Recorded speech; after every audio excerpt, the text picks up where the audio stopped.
نبی کریم صلی اللہ علیہ وسلم نے ارشاد فرمایا، زمین و آسمان کی تخلیق سے 1000 سال پہلے اللہ تعالیٰ نے سورہ طٰہٰ اور سورہ یاسین کی تلاوت فرمائی۔ جب اس کلام الہی کو فرشتوں نے سنا تو کہنے لگے، مبارک ہے وہ امت جس کی طرف یہ قرآن نازل کیا جائے گا، مبارک ہے وہ سینے جو اس قرآن کو محفوظ کریں گے، مبارک ہے وہ زبانیں جو ہر وقت اس قرآن کی تلاوت میں مشغول رہیں گی۔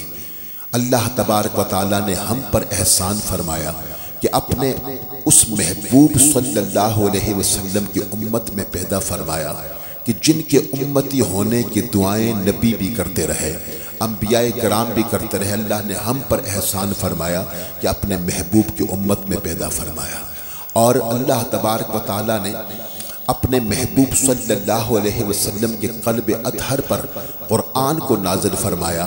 یہ سعادت اللہ نے ہمیں عطا فرمائی کہ اپنا محبوب بھی عطا فرمایا اور اپنا قرآن، اپنا کلام بھی ہمیں عطا فرمایا۔ اب خوش نصیب ہیں وہ لوگ کہ جن کے دلوں میں اللہ تبارک و تعالیٰ کا قرآن محفوظ ہے، جو حافظ قرآن ہے، اور خوش نصیب ہیں وہ لوگ کہ جن کی زبانوں پہ ہر وقت اللہ تبارک و تعالیٰ کا کلام جاری ہوتا ہے۔ میرے نبی صلی اللہ علیہ وسلم ارشاد فرماتے ہیں کہ جو دنیا میں قرآن کو نہیں چھوڑے گا، قیامت کے دن قرآن اسے نہیں چھوڑے گا، قرآن اپنے پڑھنے والے کی قیامت کے دن شفاعت کرے گا۔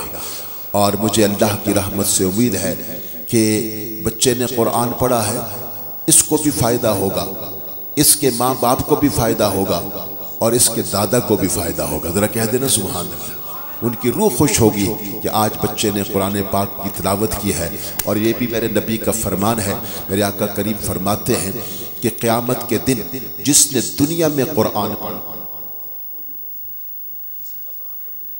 جی ماشاءاللہ، جی حضرت علامہ مولانا قاری امیر حسین چشتی صاحب تشریف فرما ہیں، اور آپ فرماتے ہیں کہ بابا جی نے خود اس بچے کو قرآن پڑھایا۔ اور بابا جی کی تو ہم تو بڑے کبھی کبھی قربت میں رہتے تھے، اور میں تو ان کے بارے میں پڑھ رہا تھا کہ اللہ تعالیٰ نے ان پر اتنا کرم کیا کہ وہ ایک عالم دین بھی تھے، اور صرف نام کے پیر نہیں تھے بلکہ رہبر شریعت بھی تھے۔ ذرا کہتے نا سبحان اللہ۔ شریعت پر عمل کرنے والے ایک ایسی عظیم ہستی تھی، اور فنا فی الشیخ، اپنے مرشد کا بہت زیادہ ادب اور احترام کرنے والے ان کی ہستی میں بالکل فنا تھے۔ اس لیے اللہ تبارک و تعالیٰ نے بڑا بلند مقام عطا فرمایا۔ ایک آفس میں ایک معمولی ملازم کی حیثیت سے بھرتی ہوئے، اور جب ریٹائر ہوئے تو اللہ تبارک و تعالیٰ نے اسی دفتر میں انہیں اسسٹنٹ ڈائریکٹر بنایا۔ ذرا کہہ دو نا سبحان اللہ۔ یہ اللہ تعالیٰ نے ان پر بڑا کرم کیا۔ تو عظیم شخصیت، ایسے ماحول میں رہتے ہوئے انہوں نے نہ شریعت کو چھوڑا اور نہ طریقت کو چھوڑا، اس ماحول میں بھی وہ الحمدللہ اللہ تبارک و تعالیٰ کی محبوب کی سنتوں پر عمل کرتے رہے، اور اللہ تعالیٰ ان کے درجات میں بلندیاں نصیب فرمائے۔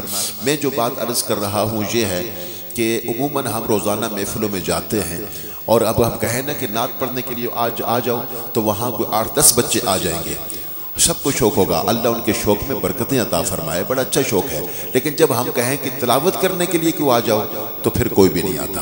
تو اس لیے میری درخواست یہی ہے کہ بچوں کو نعتیں بھی سکھاؤ، لیکن ساتھ ساتھ بچوں کو قرآن بھی سکھاؤ، قرآن بھی پڑھاؤ، کیونکہ میرے نبی کا فرمان یہی ہے کہ تم میں سے بہترین وہ شخص ہے جو قرآن سیکھے اور دوسروں کو سکھائے۔ اللہ ہم سب کو حسن عمل کی توفیق عطا فرمائے۔